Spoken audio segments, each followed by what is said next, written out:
check the one in the barn too. Damn it. That's crazy. We were flying until it was dark. We got it all done. I still have flowers sitting out.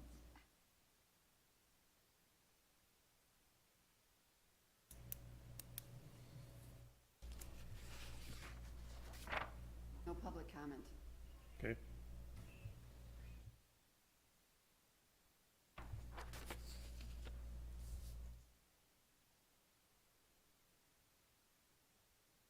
Okay. Good morning and welcome to the Todd County Board of Commissioners meeting on Tuesday, October 20th, 2020. Attending remotely is the news media, and attending in person will be the Chief Deputy Lonnie Marcy's, Lauren Feldbaum, Public Works Director, Adam Ossifort, Planning and Zoning Director, Jackie Ock, Health and Human Services Director, Catherine McIndax-Dents, and David Detterman, Health and Human Services, Chris McCon, Solid Waste Director, Jeremy Klausman, Solid Waste Supervisor, Mitch Johnson, Facilities Supervisor, Rick Utek, Economic Development, Denise Gaida, Auditor Treasurer, Chris Pelzer, County Coordinator, Terry Lanou will be present for a public hearing for the Long Prairie Sanitation. All commissioners are present, and welcome to the public if you're viewing us online. Please stand for the pledge. I pledge allegiance to the flag of the United States of America and to the republic for which it stands, one nation, under God, indivisible, with liberty and justice for all. Okay. Is there any additions or corrections to the agenda? I have none, Mr. Chair. Okay. Is there a motion to approve the agenda as is? So moved. Second. Motion by Commissioner Becker, second by Commissioner Kenizel. Any discussion? Not, all's in favor say aye. Aye. Opposed? Carried. Thank you. Potential consent items? We have meeting minute approval for October 6, 2020, a resignation of equipment operator Dennis Lyon, retirement of eligibility worker Don Creedall, gambling permit for Ivy's Legacy Foundation, Ivy's Legacy Foundation Incorporated one-day temporary on-sale liquor license, and Thunder Lodge Incorporated on-sale, off-sale, and Sunday liquor. Okay, you've heard the consent items. Is there a motion to approve? So moved. Motion by Commissioner Newman. Is there a second? Second. Second by Commissioner Erickson. Discussion? Not, all's in favor say aye. Aye. Opposed? Carried. Thank you. Auditor Treasurer. First item I have is to approve the commissioner warrants. Printout was sent for your review. Recommendation is to approve the commissioner warrants with an ACH and a regular manual payment totaling in the amount of $168,664.76. Okay, you've heard the board action. Is there a motion? So moved. Motion by Commissioner Erickson. Is there a second? Second. Second by Commissioner Becker. Discussion? If not, roll call, please. Commissioner Erickson? Yes. Commissioner Becker? Yes. Commissioner Newman? Yes. Commissioner Kneisel? Yes. Commissioner Kircher? Yes. Next item I have is the Health and Human Service Commissioner warrants. Background is sent for your review. Recommendation is to approve the Health and Human Service Commissioner warrants with an ACH and a regular manual payment totaling the amount of $68,579.74. Okay, you've heard the board action. Is there a motion? So moved. Motion by Commissioner Newman. Is there a second? Second. Second by Commissioner Kneisel. Discussion? If not, roll call, please. Commissioner Newman? Yes. Commissioner Kneisel? Yes. Commissioner Erickson? Yes. Commissioner Becker? Yes. Commissioner Kircher? Yes. Next item I have is the Health and Human Service SSIS warrants. Background is sent for your review. Recommendation is to approve the Health and Human Service SSIS warrants with an ACH and a regular manual payment totaling in the amount of $94,146.58.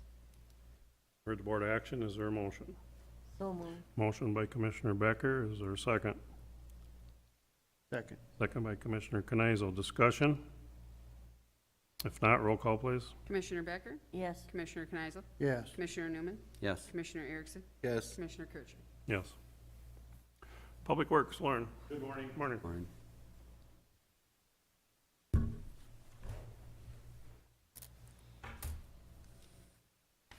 Our first item on the agenda for Public Works is the item we discussed 2 weeks ago at our work session here. It's a request to purchase a motor grader for fiscal year 2021. We did talk about it at the work session 2 weeks ago, and our options we provided at that time were to purchase a new Cat 140 motor grader for $221,780, buy a new John Deere motor grader, a 670G, for $185,702, or buy a used John Deere 670G from RDO Equipment for $158,994.80. The reason we're bringing it up at this time is because the state bid ceases to exist at the end of this month. So to get on with the costs per that contract, we need to basically approve it at this meeting. Otherwise, we could see a potential increase in costs of 3 to 5%. Based on our discussions, our recommendation was to approve the purchase of a used John Deere 670 motor grader for fiscal year 2021 per the attached quote. Mr. Chair, could I Yes, ask a go ahead. question? Yes, Lauren, you guys have 3 road graders, Correct. correct? And you only have one with a snowplow on? Correct. Yep. Is this the one you're trading off? No. No. It's not a snowplow one, nope. Okay, so you're still maintaining the snowplow one? Yep, we still have that one with snowplow. Okay.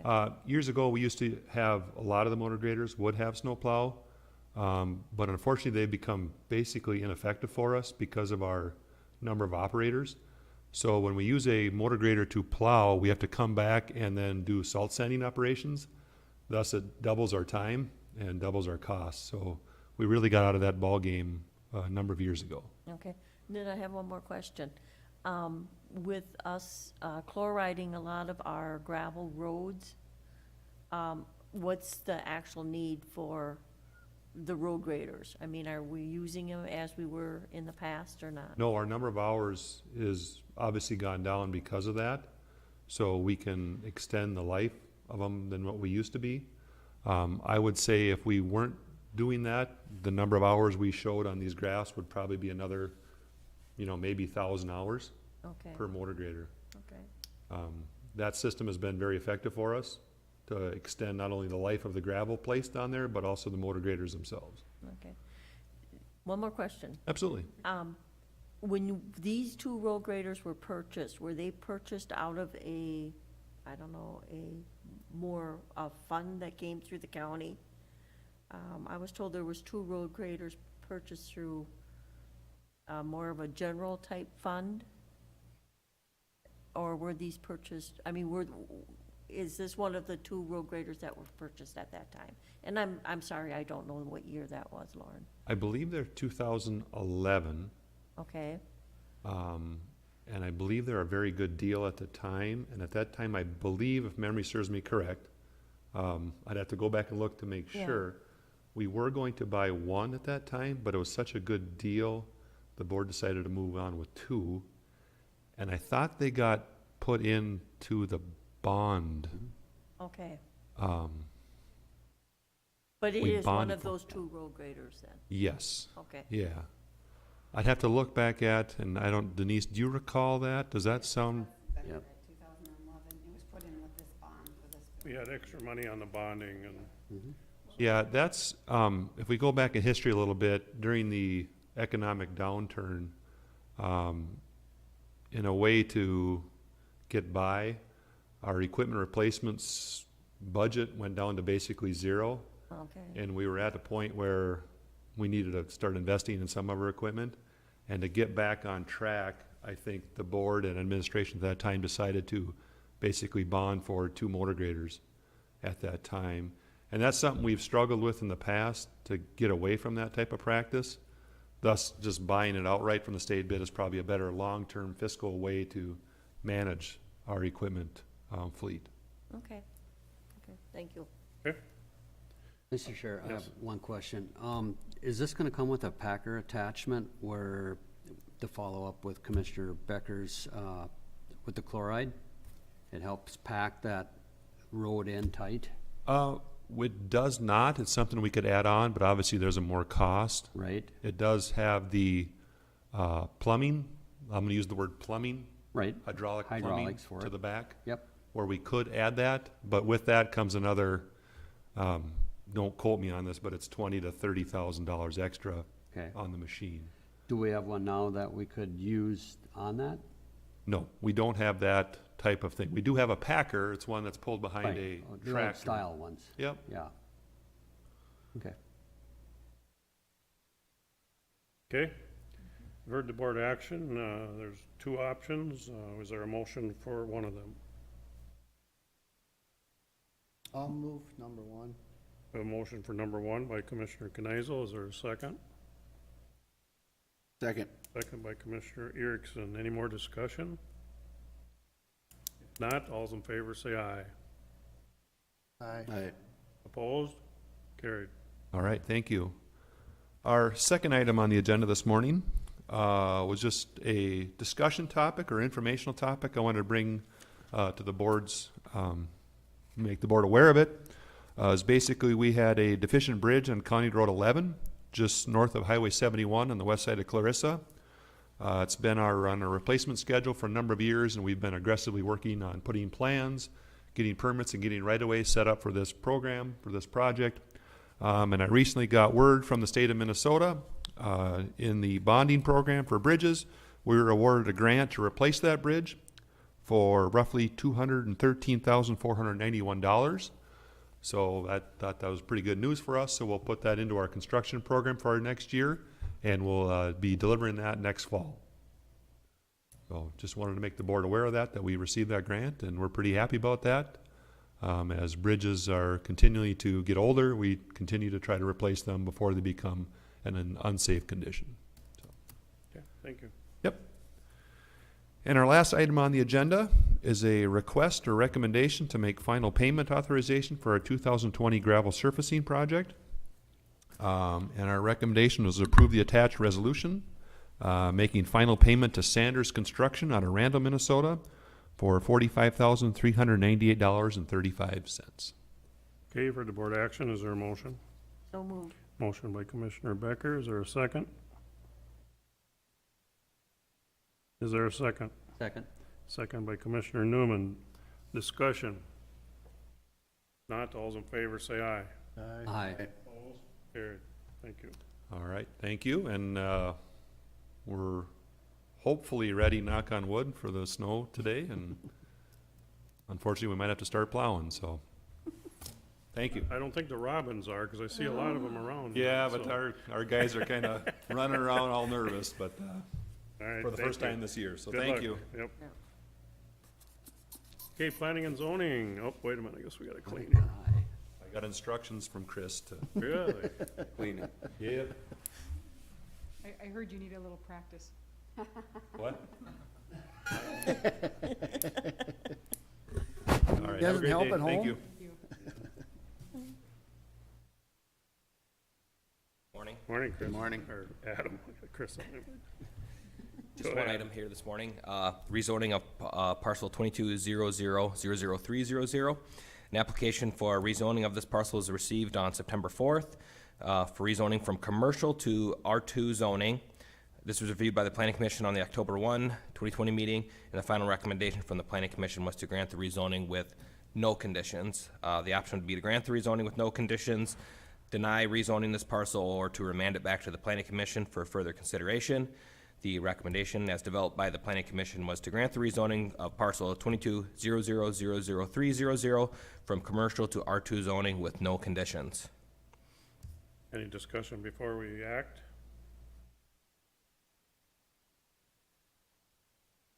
If not, is there a motion for one of the three? Motion to approve. Motion by Commissioner Erickson to approve, is there a second? Second. Second by Commissioner Becker. Discussion. Not, all those in favor say aye. Aye. Thank you. Thank Thanks, you. Adam. Now, we are scheduled for public hearing on the fee schedule.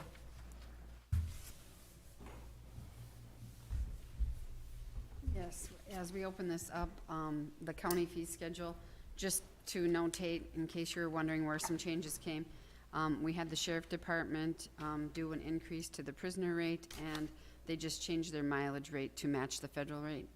HHS had a few changes. Some of it was just wording.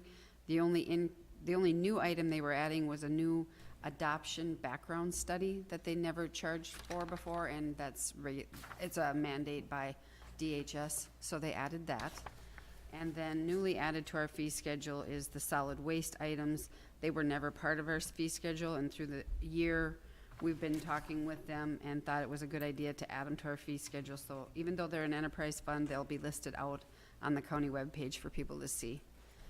And then they too had some increases.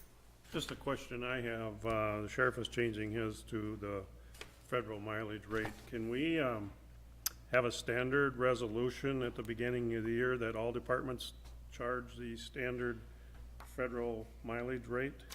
We do have that. Okay, We why? do that. I don't know, maybe Lonnie can speak to it. Was it just a typo that you've been following a different rate? I think it just. Never got changed? It was at the wrong, it wasn't matching that federal mileage rate, so that's Okay. what we changed it. Yeah, because we do a federal, we do one at the beginning of the year I to set thought the. we did, so yeah. that's why I was wondering what, I'm hoping all departments charge the federal rate. Yep, so. they do, that we know Okay. of, that we're processing payments for. All right, then we'll open it up for any public comment.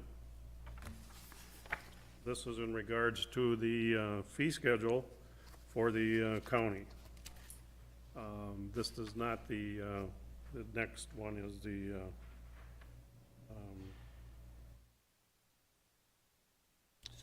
solid waste one.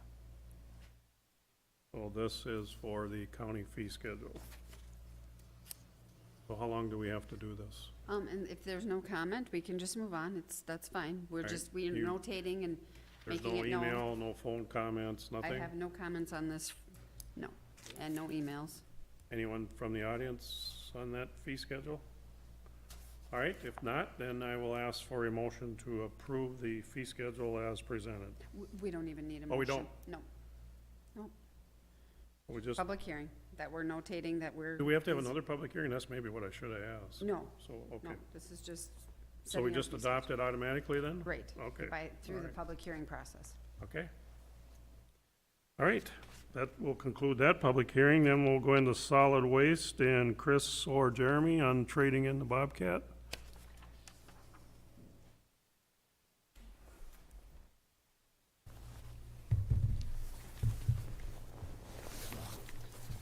Good morning. Morning. Morning. Yes, we do have an item on here for replacing one of our skidders. As part of our 5-year capital replacement plan, we have a Bobcat that needs to be replaced. We have them on a cycle for replacement as to where we get good trade-in value and before things start to break and wear out and tear. I did go out for bids and I did get 4 of them back. Options are to approve the bid from Farm Right Equipment or to not approve the bid from Farm Right Equipment, and the recommendation is to approve the bid from Farm Right Equipment.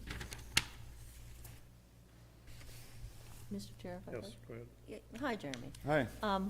I appreciate you going out for bids, and I was looking through the 2 bids. The 2 top bids, they were the exact same machine, Yes. tires and everything, because I see there's different charges on tires and, The charge is a little bit different, but they are the exact same foam-filled tires that we get with the machines. okay. Yep. Yep. Okay. Any other questions? If not, is there a motion to approve the purchase from Farm Right?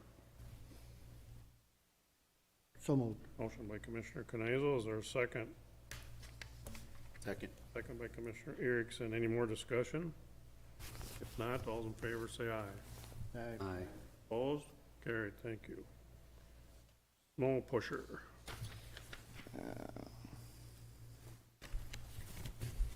So here's another one for part of our capital 5-year replacement plan. We've done a very good job with our costs this year on purchasing things. They've been coming in low, and as of that, we have a little bit money left in there. And so this kind of come up, and looking at getting a pusher for our payloader, which would help with the snow removal in the winter. It could cut the time down into about half on what we spend on it. So I did get bids on that too, and the one we got here is from Ziegler. So options are to approve the purchase for the snow pusher from Ziegler or to not approve. The recommendation is to approve the purchase of a snow pusher from Ziegler for the payloader. Okay, I've heard the request. Is there a motion? So moved. Motion by Commissioner Erickson. Is there a second? I'll Is there- second it. Second by Commissioner Knizel. Discussion. Yes, Mr. Chair. Jeremy, was this on our solid waste committee Yes, it was. discussion? Yeah, it was. Yeah, we did bring it there.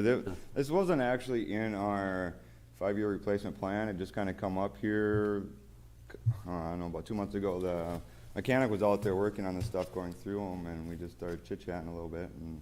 And yeah, it made a lot of sense to purchase it. And we went back and looked, and our hook truck came in pretty, lower than what we were expecting. The Bobcats are coming in a little bit lower than we expected.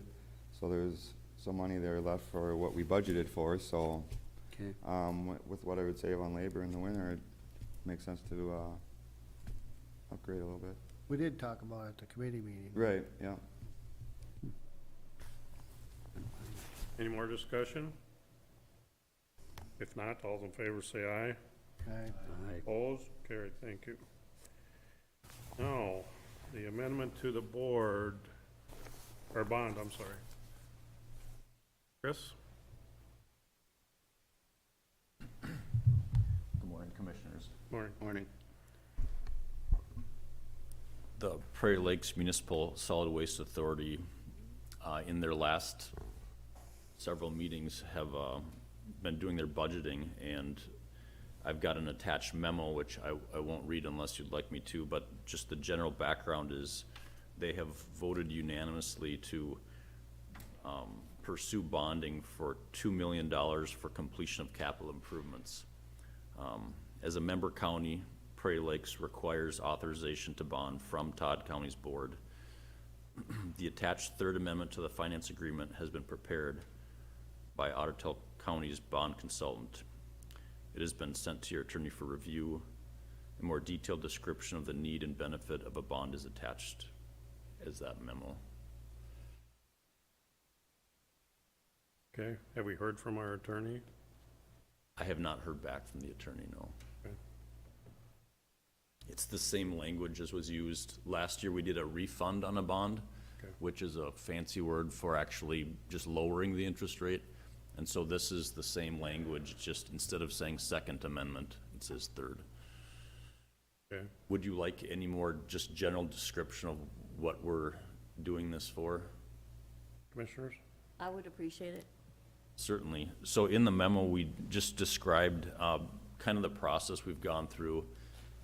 There's a budget committee for Prairie Lakes, and each year we look at a 5-year capital improvement plan. That's kind of a normal procedure. And a couple of the big improvements that are scheduled to be done are relining the refractory in the boilers. A refractory is like a concrete liner. It's about 12 inches thick that basically insulates the boiler. That has not been replaced since 1987 when it was originally constructed. Excuse me. In the past several years, we've been paying as we go.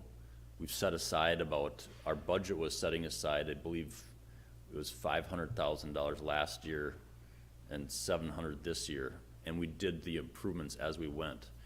But one of the big observations we had was these projects that we're looking at in the next 5 years, we were gonna do one each year and pay for it each year. But a big cost for us is downtime.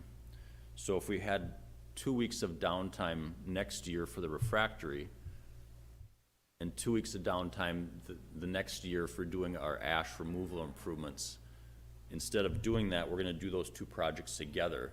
And so we save 2 weeks of downtime. That's a significant expense. Just as an estimate per unit, it's $12,000 a day of lost revenue or lost use. So if you look at 2 weeks, that's a lot of money. So as the commissioners presented, as the committee presented it to the whole board, including your member, Commissioner Kneisel, they discussed it and agreed that if we borrow the money, because right now, if you look at interest rates, they're really low. Really, the money we save in reduced downtime is more than the interest we're paying for that bond. We would have had to do this work anyways, we're just doing it in a different sequence. Does that help explain? Okay. Mr. Chair, I got Yes. a question. Chris, what's the dollar amount for Todd County's 14% for that 2 million? I could do that in my head, $280,000, Okay,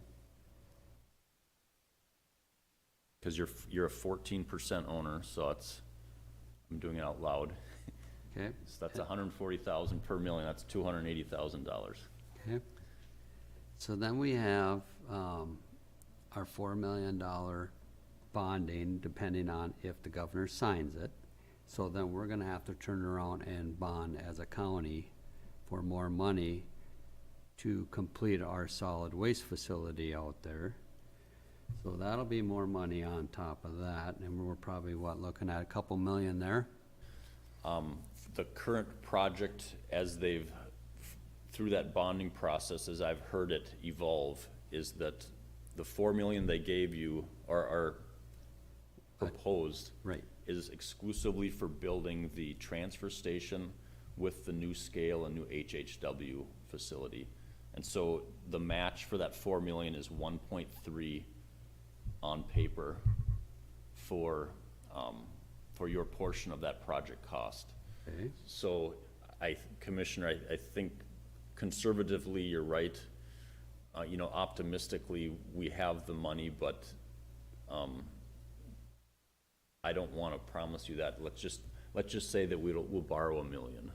okay, all right. And then every time the burners are shut down, and if Perm can't take the solid waste, we have to haul it to Little Falls, Yeah. which costs us more money, correct? Because Perm's not reimbursing us to haul the stuff over to Little Falls. You are correct. The only difference is that, technically it's cheaper to go to the landfill because they charge less. So, Okay. I'm just trying to put all this together because, Yeah. when I start looking at the dollar amount here, and we looked at the fee schedule, raising some of the tipping fees and stuff, it's all gonna go back down to the taxpayers, Chris, and you know it as well as I do, and that's my concern, is how much more can we afford, yeah. and put the burden on the residents of Todd County. It's starting to get scary, and garbage is expensive. It is, Yeah. but I don't know. Commissioner, I don't know what my other fellow commissioners think about that, but it's getting, where's the money gonna come from? And how do we go back to the taxpayers and say, hey, we're gonna bond another 1.3 million, plus we're gonna help bond 2 million up in Perham? I don't know. Well, I think the only thing about the perm thing is when it's down, you see the money that it costs us, because we have to burn propane. We have to burn gas to make up for that burner being down, and it's cost a lot of money for that. And so they're trying to get their work done in 2 years or 3 years instead of 5 years, Right. and save on that amount of downtime. Because when them burners are shut down for 2 weeks, one burner is shut down for 2 weeks, that's a lot of Yeah. gas. And our biggest costs are labor. Our guys are still working when it's down. They're actually doing the work on the facility. Yeah, they do a lot of the work themselves. I think you have a very good point, Commissioner, and I don't disagree with it at all. I want to be realistic, but I would say that, we've been setting aside cash each year, and the idea here, I think, is that instead of like in the next 5 years on our current budget, if we set aside $700,000 as a, not Todd County, but Prairie Lakes, that's $3.5 million. So doing it this way just allows us to change the schedule. And I'm not really sure that there's actually any, I don't want to be a salesman, but as I, representing the board, I think their attitude was that this isn't an increased cost. We need to replace that refractory. It's 33 years old. We would have paid cash to do it in a 5-year cycle, and what we're doing now doesn't increase that cost. It just allows us to Get it done sooner. to do projects on top of each other and reduce downtime.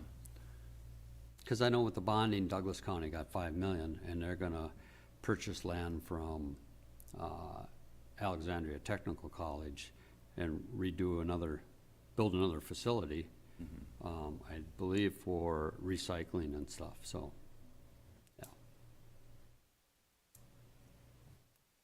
So really, our project that we were originally planning has been cut down to just the solid waste portion, or transfer part of it. That's correct, Commissioner, or Chair, Commissioner, and, you know, as the discussion went with the MPCA, this is the greatest need for you, is the transfer station. That is the, you know, you talk about cost to the taxpayers. Some of the other portions have great value. You know, like increased recycling capacity is a good thing, but the bare fundamentals of our department is processing MSW, and your facility is, at this point, is a liability Right. that you own right now. Well, are we at all considering having any more work sessions to discuss the project? Mr. Chair, I was just really waiting and not jumping the gun on the decisions made by the legislature. So now at this point, it's really waiting for the governor to sign, and then I think we will start having some discussions on. I think the board funding. needs to discuss this in detail, so. After he signs it, if he signs it, so we'll see. And Mr. Chair, we do know that there are some funds, not the full project cost, but there are some funds available through the solid waste fund that has been set aside for this project. So there is some of the funding there, and then we can discuss where the rest of the Right. funds come. Right, I think the finance committee probably needs to be aware of some of this when it comes to the bonding and stuff, so.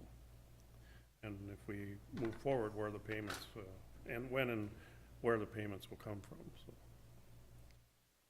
Okay, so you've heard the request. I don't believe I have a motion or a second on this. Is there a motion to approve? I'll motion. Motion by Commissioner Kenizel, is there a second? Second. Second by Commissioner Erickson. Any more discussion? If not, all's in favor say aye. Aye. Aye. Opposed? Carried. Thank you. Then our next, you want to schedule a meeting, I guess? Yes, Commissioner. So just as a background, the solid waste department met with you, the commissioners, last year, I believe in November. And my understanding is that you typically meet twice a year, so it's a year later. Well, we've had some circumstances that have prevented us from doing that, so. Thank you for your grace, Chair.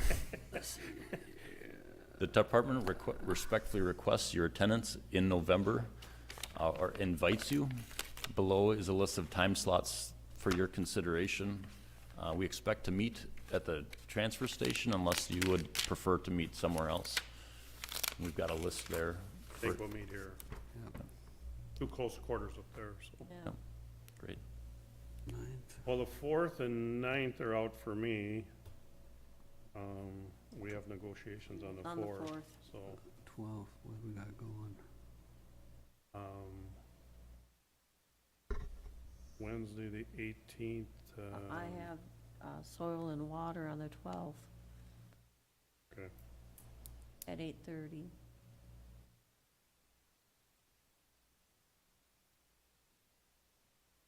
I don't think, well, Wednesday we have that Todd Wadena Board of Health, but I don't think that's gonna take place, do you, Barb?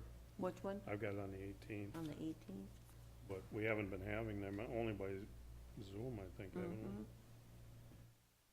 And that's at 2, I got down, but I don't know, maybe, Yeah, that's, I have the time too, is that too? what other ones? 19th. Well, Rod and I have a meeting in the evening. No, we don't. That's the 26th, isn't it, Rod? That got changed. Yep, goes to the following week. 26th, okay. I'm available on the 19th. Anybody else? 19th, Rod? My month is not good. Let's so see. Okay. I have surgery on the 18th, so Oh, Oh, I don't know that I'll be here on the 19th or 20th. So okay. otherwise, it wouldn't matter. Barb, the So just don't. 19th? that's fine. Also got the 20th, Friday the 20th. Oh, I wouldn't be there. I won't either. Well, you only have one day of the 19th.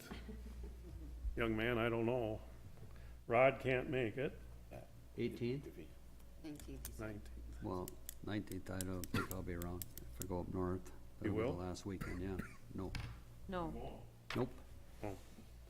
You're out of luck, Mr. Chris.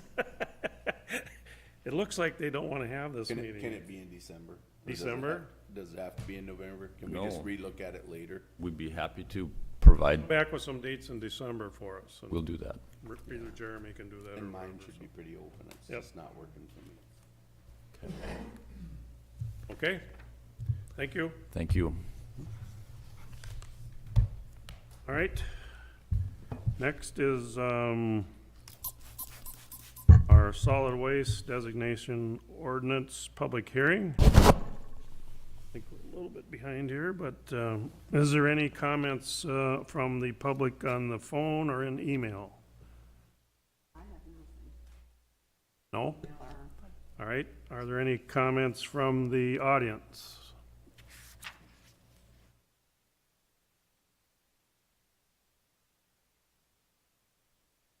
No comments from the audience?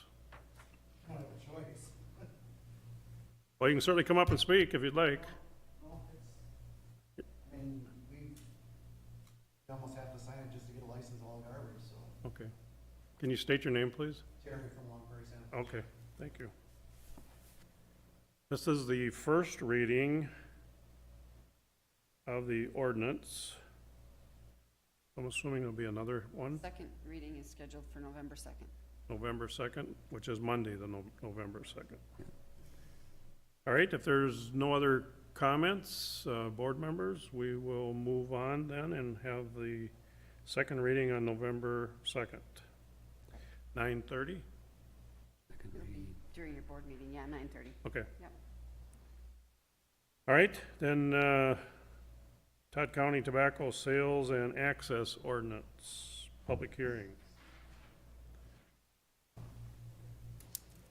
Am I skipping something, Chris, or no? Nope, Oh, you're right on track. okay. We're just trying to lessen our numbers. Thank you, Terry. You guys can come up, we're just having our first hearing, public hearing on the Todd County Tobacco Sales and Access Ordinance. Have we received any emails or phone calls in regards to this? I have none. You have none? You've got it, does she have a mic? I can't hear her, Oh, so. me? Yes, I have mic. No, I have none. Sorry. I didn't see the I mic, just- so. I just turn it when I'm not on, so I'm not. Okay. All right, is there any comments then from the audience? We have no comments from the public on the phone or by email, or I should ask by mail, and we have none. We have none. And we have no audience present for comments, so that is the first reading. We will schedule the second reading when? November 2nd? November 2nd at around 9:30, 9:40, so. Yep, All exactly. right, that takes care of that. So we'll move on to Health and Human Services, COVID-19. Good morning, Mr. Chair, Commissioners. To give the update again regarding COVID, as of October 19th, 2020, Todd County has 724 lab-confirmed COVID cases. Unfortunately, I'm reporting that we have 2 additional deaths as of this past weekend related to COVID in Todd County. Again, making that disclaimer, the 724 are, those lab confirmed positive. There have been many people that probably haven't been positive, but also, but this number represents those, and only a portion of number of people within Todd County. Cases no longer needing isolation is 620 of the 724 cases. That would be 86% of our population is no longer needing isolation. Male, 50.3%, female, 48.3%. Age range, again, anywhere from a month to 103 years that we've seen lab confirmed positive in Todd County, with the average case age of 41.8. Total COVID test performed in Todd County as of 10/15 was 8,311 with a 7.9% positivity rate. 615 tests performed in the week of October 8th through October 14th. Throughout the state of Minnesota, 2.5 million tests have been completed, with lab confirmed positives being 124,000 roughly. Deaths as a total for the state of Minnesota as of yesterday was 2,229. Total hospitalized during the pandemic thus far is 8,916, with an average age range for the state of Minnesota between the age of 20 to 24. Again, community exposure. We continue to work with the schools as I report out each time I'm in front of you. We do offer the schools a daily rate. At this time, October 7th through the 20th, we have 186 positive cases with a case rate of 76.10. So that is increasing each day. We're seeing an increase in that.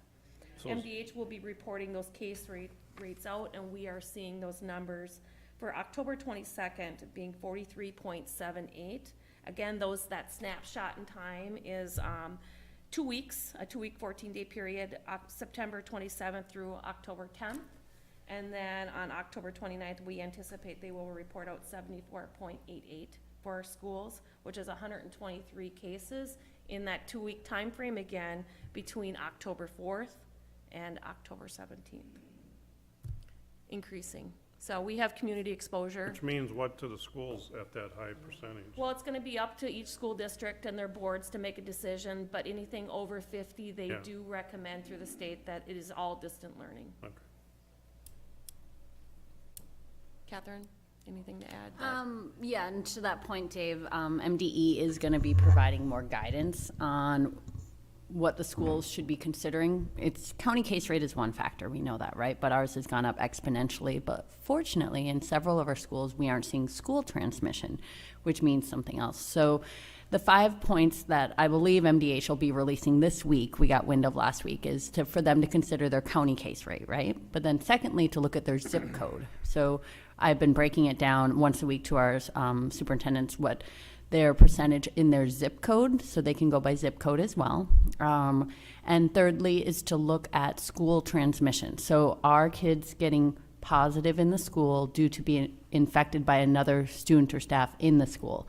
What's important to note is you want to link those cases. So you want to know where they're coming from. If they're coming from community transmission, that's a good thing for the school. If they're coming from a parent or a family gathering or something like that. If you start seeing schools where kids are spreading it to one another or staff are spreading it to students, that would be another concerning issue. And I know that's why a couple schools, Little Falls and Sauk Center, if you didn't hear, will be going full distance learning effective Monday. So, and partially that has to do with some of those factors. The other factor, the fourth one, is to look at outbreaks within sports, which is something that they're starting to see as well, or activities. And then the fifth consideration is to look at your high-risk staff, right, and how it's impacting them as well. As we all know, our schools are struggling with staffing now. They have a lot of schools have a lot of staff out, and it's very difficult to run a school without substitutes and other staff able to come in and cover. I'm just curious, this kind of bugged me since day one now. People, you're giving our positives. Are these people going to get tested voluntarily, or are they going to hospitals for other reasons, or clinics? Possibly both, Okay. or all of the above. Depending on the facility, but typically if there's need to be seen in the hospital for an elective surgery or a procedure, they do test them to see if they're positive before admission, 24 hours. Some are symptomatic, some are asymptomatic, some are choosing to be tested and not being symptomatic. Some might be tested because of exposure. So, maybe a dumb question, but let's say I want to go get tested someplace. Can I walk into the clinic, or do I have to go to a testing site? You might have to go to a testing site if you're asymptomatic and not having symptoms, or just out of awareness you want to know. There are sites throughout the state of Minnesota. I believe they set one up in Minneapolis or St. Paul. And I know there are a couple other sites that will be opening up. There is a lab in St. Cloud that they plan to open up to help process these tests, as well as one in Oakdale, I believe. So as these labs open up, MDH has shared that they do plan to open up testing sites for those just choosing to be tested. Well, my concern in that is the outstate people are not getting those type of services that the metro people are getting. So if I wanted to get tested today, I'd have to go where? Alexandria. Does Alexandria have an open? They I have haven't seen They have anything. a test site Okay. that they opened up, I think, last week. I think that was a one-day only, though, I test think site. it was The like- community testing, or are you talking about at Alamere? It was open. Yeah. And then how do these sites get marketed? I mean, how do people learn about these sites? Is it on, do you have to go on a computer? Can you read about a newspaper? Can you? At times, MDH will put out a news blast on it, probably your local media. I think it's important to note, though, is that we are seeing mostly people who get tested are symptomatic, right? It's still about 80%. And I would encourage you that you don't get tested if you're asymptomatic. The difficult thing, again, with that, and we did 615 tests last week in Todd County. That means our healthcare providers are keeping up, right? So I would encourage people to still go to their healthcare provider to call in if they have symptoms or if they have a close contact. Because getting tested asymptomatic creates some issues. And we've seen that with our long-term staff that get tested, where you don't really know then they're infectious, period. And it makes it difficult then to figure out when were they infectious, right? Because people can test positive even after they've been deemed infectious. We figure out that's about 10 days, right? Even after that 10 days, as you're shedding the virus, the dead virus, you can test positive. So it's really difficult to just get tested asymptomatically. And I would say, I think our healthcare is keeping up. So I would encourage people to go to their primary physician. Typically, Lakewood, Tri-County, CentraCare want you to call in advance or to go set up a telehealth visit to determine if you need to get tested for COVID or you can get an alternative diagnosis. I think that's good information that the citizen needs to hear, because, out there, like, my wife will ask me questions, and, what if I want to go get tested? Where do I go? Well, why do you want to get tested? So, I would say absolutely. Contact your primary. They're all getting tested. I know the Bertha Clinic is also doing COVID testing now. So contact your primary physician. I mean, that's the majority of people have access to that and should do that. And I will say they're keeping up. I mean, the results are still coming back in 3 to 4 days from what we're seeing. So I think it's important that We're not seeing a lot of advertisement on where these clinics are going up. Maybe there hasn't been one that MDH has put on in Todd County. Maybe they contact their local public health department when they do have that to help let the word out. But at this point, we haven't been contacted locally here for Todd County to say that they plan to set up a clinic here. I also want to let everyone know that Coburn's is doing testing now, if you haven't heard, right, through their pharmacy. It's Monday, Wednesday, Friday. I'm looking at David, from 11 to 2. They have not confirmed, but that is the best information we have now. So we are going to be putting out another press release as soon as we verify this information. I just reached out to all our clinics yesterday about it. But again, that's another opportunity for people to go in and get testing. And they've stated it's free testing, which I don't know what that means. If that means they'll bill your insurance if you have it, and if you don't have insurance, then it's covered. So I'm not quite sure. But yes, we will be getting more information out, Dave. But I would encourage everyone to just contact their healthcare provider. That's where you should start. Everybody out there asks you questions when they see on the street, but you don't see a lot of, okay, there's going to be one in Alec, or there's going to be one in Little You don't Falls. see that or- either. We don't see that. I mean, it's just like, Yeah, and they do base that on the number of cases and if you're having outbreaks. Douglas County had significant and, population size. So I agree, it would be nice to have those community test sites, the National Guard comes in, but I think our healthcare is keeping up. And so as long as they're able to get people in. That's good, but sometimes you can overwhelm them too, so, Right, not yet, so that's good. yeah. If I could ask a follow-up question, Coburn's, is that inside testing or outside testing? So I believe, from what I've heard, and this is, again, I will verify this, from what I read on the press release, is it's basically through the pharmacy.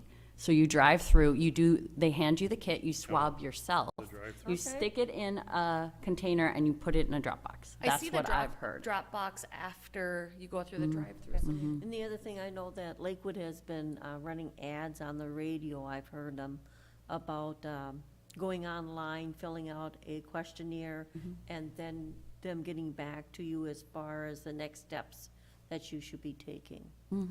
I think all the hospitals, when you go online to do a telehealth visit, they have a COVID screening form. And through that, they determine if, you need a telehealth and then if you need a COVID test. So ideally, if you have access to a computer, doing it that way works better than calling and waiting sometimes for an appointment. Then you would go to drive up. So at, CentraCare, there's a little trailer outside. You drive up to that trailer, the nurse comes out and swabs you. Same thing at Lakewood and Tri-County, you drive up, they come out and swab you, so you don't have to get out of your vehicle and go into the clinic, of course. Right.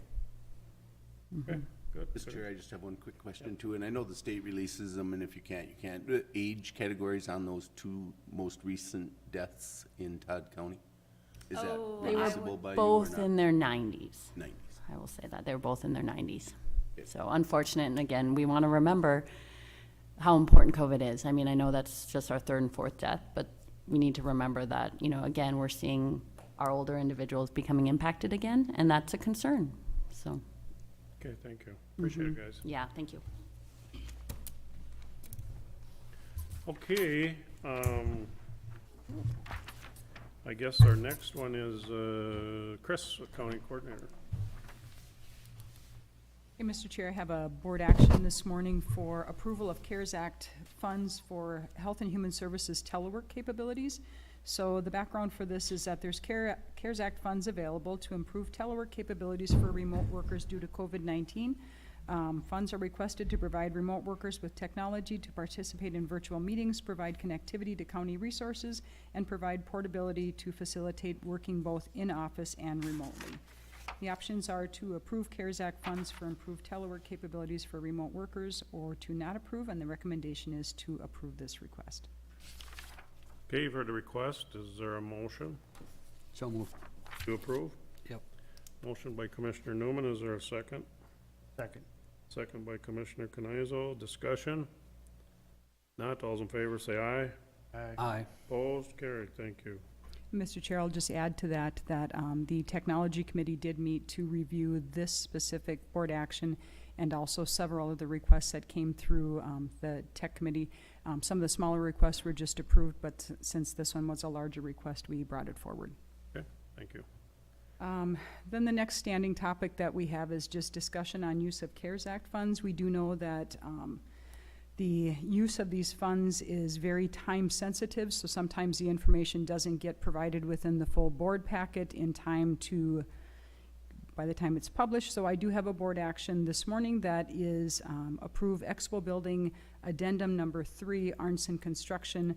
And this is revolving around the use of the Expo Building for mass testing and mass dispensing. That was a request from Health and Human Services. On September 1st, you as a Board of Commissioners approved the professional services of Ringdahl Architects to obtain pricing on Expo Building renovations for mass testing and mass dispensing at the site. Construction documents have been obtained and addendum number 3 received from the current contractor, Arnson Construction, in the amount of $592,001.70. The Facilities Committee has reviewed the addendum and recommends moving forward with the project utilizing CARES Act CRF funds. The options are to accept addendum number 3 from Arnson Construction or to not accept, and the recommendation is to accept. So, Mr. Chair, just a little additional background on this. The renovations that are requested are to add heating and cooling to the building, to redo the bathrooms to make them handicap accessible, to add a CO system, I believe was the other piece to this? Yes, so we would be adding a CO system for the drive-through, that, we have capabilities for mass testing. This is just basically a standard detection system, for any type of car.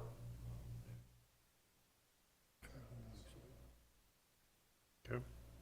And Mr. Chair, just another comment on the bid that was received from Arns and Construction. The base bid is for $556,414. There's an alternate ad which allows to a redo of the electrical circuitry. It is the main switch gear, which has had problems in the past. And due to what we're doing inside the building, we will be tampering with that. And the electrician has recommended that we replace it due to age. And a lot of times when you move these old type of components, they have a tendency to not work after you touch them. So that is the recommendation to, hey, we're doing this portion of it. It's a fairly substantial project. Let's replace it at this time. Is that covered under the CARES Act too, or? Yes. It would be, yes. Okay. Okay, you've heard the board action. Is there a motion? So moved. Motion by Commissioner Erickson. Is there a second? Second. Second by Commissioner Becker. Discussion. And we have a timeline for this to be done?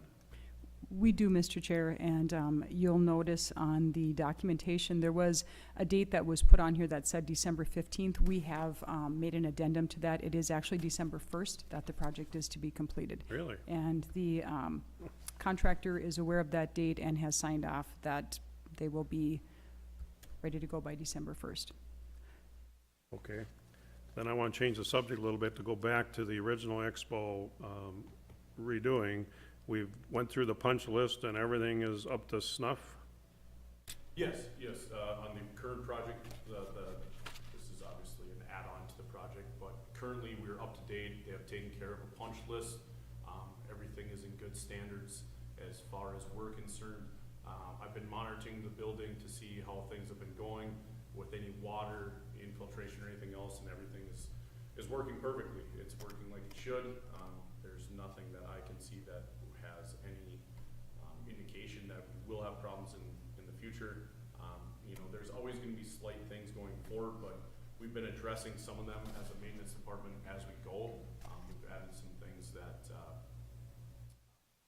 we've seen within the scope of the project that just minor things. One of the doors did not get the same latch as the other ones, and that's something we requested. And I've talked to the contractor about that, and they'll be fixing that. So yeah, it's in good shape. This is another step to make it in even better shape and functional for CARES Act and for HHS. Well, actually, and it'd be great, but it'd be a multi-purpose thing It will too. be. It will be.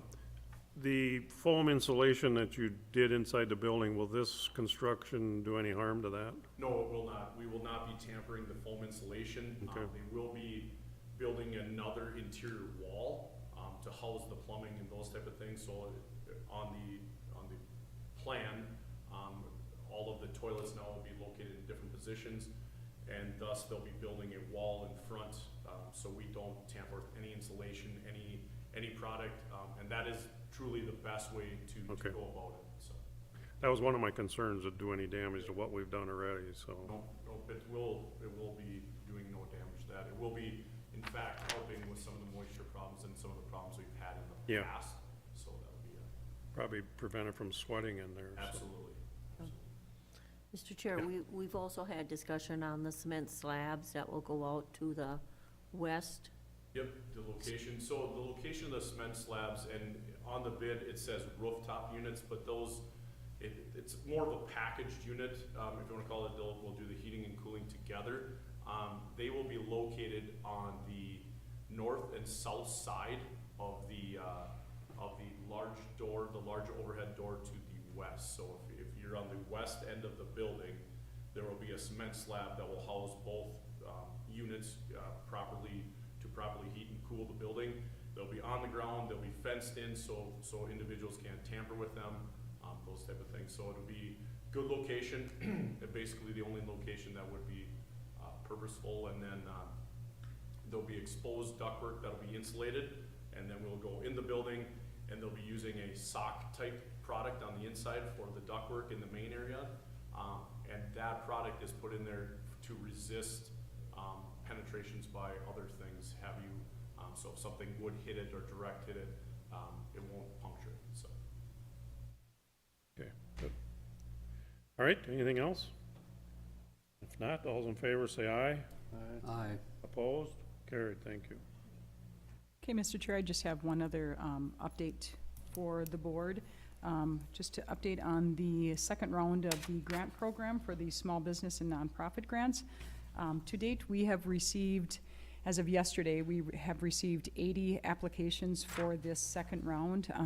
In speaking with Rick Utek, we are, because some of the grants can come in less than the $10,000 that they can get, we still have some funds available. It looks like we're around $600,000 of those funds being used, and we had allocated $870,000. So just a discussion I wanted to have with the board, if we potentially wanted to extend this program until November 13th, allowing more small businesses and nonprofits the opportunity to apply for funds. And in discussions with Rick Utek, that fits within his schedule, and also discussions with Denise, Auditor Treasurer, that is a doable. I was just asking if he's here. Here he comes, walks in, right? Rick? Come on in, Rick. You're on. Here. No, we're just starting discussion on this. Rick and Chris is advising us and recommending that we extend the deadline, and she gave us some numbers, so we're just, I just asked if you were okay with that, and she said you were, so, Yeah, we currently have about 82 applications. okay. And, Won't interfere with your deer hunting, will it? well, I'll take my computer out to the details. well, if we extend it, it's better for him. Yeah. Yeah, I think the big ones right now, just trying to get people, trying to catch my breath running up here, but the big one too is just trying to get the information from the people that applied. So we currently have, like I said, 82. I think the number we looked at was a little over $600,000. Mm-hmm. So it's just trying to get the information we need from the people. Okay, so now, okay, we allocated 600,000.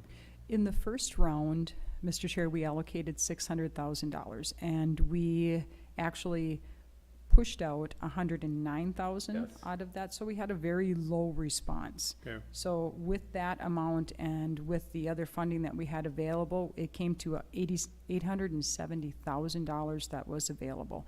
So we would like to see, if we could, the rest of that go out to the small businesses and the nonprofits. okay, And what we could do, Mr. Chair, is the ones that are currently through this second round deadline, we are going to be meeting on October 28th, I believe, and as a committee to review those applications and get those processed, bring those before the board for approval to pay, and then we will just do that same method of approving them as they go along, bring them to that next board meeting, and we will do the final payout if this is extended on December 1st, which is the deadline for use of the funds. okay. It's gone pretty well. We do have, I was kind of disappointed with the state side because they didn't get their 10,000, if you got the $10,000 lottery grant, where you weren't able to get the 5, well, we had 4 that came in really late during the 10,000 one here, so they missed out. If they wouldn't have cashed their checks, they would have got 15 instead of 10. Oh. So I felt bad for those people, Yeah, and they're all restaurants. yeah, the ones that really need it, probably. Yeah. Well, what my fear is another shutdown coming. I'm just a little nervous about that, so it's gonna really screw things up if that happens. But we'll keep plugging ahead with the money we have, and hopefully we'll get some more applicants and use up the money, so. If I could ask Rick Sure. a question. The ones that took that 10,000 from the state, are they not, or could they not be yet eligible for the extra 5,000? Well- Meaning that, or is that a clause that the state put on? Well, we didn't see anybody at the 5,000. We actually sent out checks to, Okay. 2 of them. We had to call the checks back. Because Okay. it was in our thing on the first one. Well, I didn't think any of them would have a $10,000 grant because the state hadn't announced any of them. Then halfway through this process, around 2, they announced them. And the state's had those applications since August. It's taken almost, well, quite a while for them to process No these. surprise. So I felt bad for those businesses, and I felt they kind of got, and maybe we, the lottery grant was the lottery grant, and maybe I felt like it's too bad we couldn't just give them the $5,000. Yeah, so they would be, Yeah. is there means for them or means for us to be able to do that? If you did a board ruling on it, yeah. I mean, as far as the parameters we set out in the first round, we thought the state round would be, they'd have all the checks out in September. And, I mean, we have the application we had set right now, the 2 applications. So we probably have to change a little language in one of the applications to do that. I mean, if you can extend the deadline too, that's changing the application too. So I mean, if you made the 4 eligible for it, which I think they rightly deserve the money, it would help them out a lot. If we were to modify our Application. our applications or our method, well, no, our qualifications, thank you, Gary, Right. would that harm anyone else? In round 1, no, because round 1 was mainly for restaurants and businesses like that were shut down per governor order. And there would still be at that $15,000 cap, so no one could get Yes. over that 15,000 if it came from the state or if it would come from the county. Right.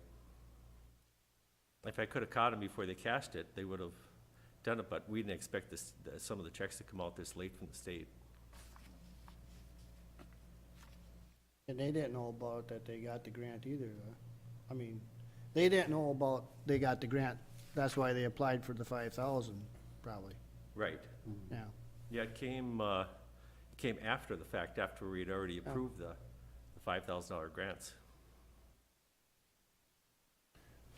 So if we made modifications to the qualifications, we'd have to take a board action to do that. Mr. Chair, I think we could, I think we still have a little bit of time if we drafted a board action for our next meeting, just so we make sure that we get it right, and bring that forward, and maybe allow a 2-week period. Sure. And then Rick would not be allowed to go deer hunting. We're still getting applications. If you're I'll- sick, you're sick, I will right? still- I scheduled myself off the first week, but I'll still be back here on Tuesday and Yeah, possibly Wednesday to catch up on some things and, okay. They might cancel deer hunting because of COVID, I don't know. those deer have COVID, so. Okay, so we don't need to take any action then. The action that I'm requesting today is that the board approves the extension of the second round grant program through November 13th. Okay, I'll approve that. all right, we have a motion by Commissioner Kneisel, is there a second? Second. Second by Commissioner Newman. Discussion? Not, all those in favor say aye. Aye. Aye. Opposed? Carried, thank you. Thank you. Anything else? Okay, just a reminder, our next county board meeting will be November 2nd, Monday. Monday, November 2nd, before Election Day. So just make note of that. And, is there any reports? If you're just interested in absentee ballot information, we've had processed 2,720 absentee ballots. We typically only do 1,000, so we're well into our triple the number. And the number of ballots that we have processed back from those is 1,895. Okay, thank you. Denise, I was at the bank yesterday and this guy was asking one of the bank tellers, how he could see a ballot for his, where he, I don't know why he wanted to see a ballot, but he wanted to see a ballot before. Well, sample ballots will be published in their precinct. And that's the thing, another thing I should note for the public. I've had a lot of calls, I've had a lot of messages. People are concerned that the precincts aren't going to be open and that they can't go vote at them because of COVID. No, every precinct in Todd County will be open on election day. You can still go there and vote. And so a sample ballot is always displayed in their precinct. There'll be sample ballots coming in the paper. I was You gonna can say, see the that. paper's always had sample ballots. Denise, I know the Staples paper had the Wadena ones last week. Right. And so maybe that's where some of your questions are coming, Sure, and ours are getting published this week. and this week. Okay, and I also have had the same question, if the normal place of voting will be open on Yep. the Yeah, lots election. of questions on that. I don't know where they're getting Yeah. misinformation, but all precincts will be open in Todd County on election day. Well, because of this big hype of mail-in votes, everybody thinks there's no polls now, Right, that they're all mail-in votes or absentee ballots. That's the whole problem. right. The news media's been doing this mail-in vote for about a month now or longer, and it's actually ridiculous. Go vote in person. That's, I mean, Exactly, if you because can't we've vote, there are instilled- absentee ballots, Right, but and we've did all the precautionaries that we Right. need in our precincts, so, usually what I think occurs is usually the snowbirds are doing the absentee ballots. Am exactly. I correct? That's how it usually is. Usually we used to be, and now it's kinda changed. Yeah, I think the media's got such a fear that people are just coming to the office and voting, and that's fine too. We're here Yeah. to serve the public, so they're coming and doing that, but you're exactly right. It usually typically was just snowbirds that would be Snowbirds, heading yeah, south. that would leave and vote before they left, so. And, Mr. Chair, and I've had constituents call me, and they don't trust the mail. That too. Like, okay, if you don't trust the mail, then come in person. Vote in person, or Yep, do an absentee. Or come here and vote, so, yeah. Yeah, there's all kinds of issues this year out there, so. Okay, anything else? If not, again, we will meet, November 2nd at 9 AM. Is there a motion to adjourn? So, Motion by Commissioner Canizzo, is there a second? Second? Second by Commissioner Newman. All those in favor say aye. Aye. All right, we are adjourned.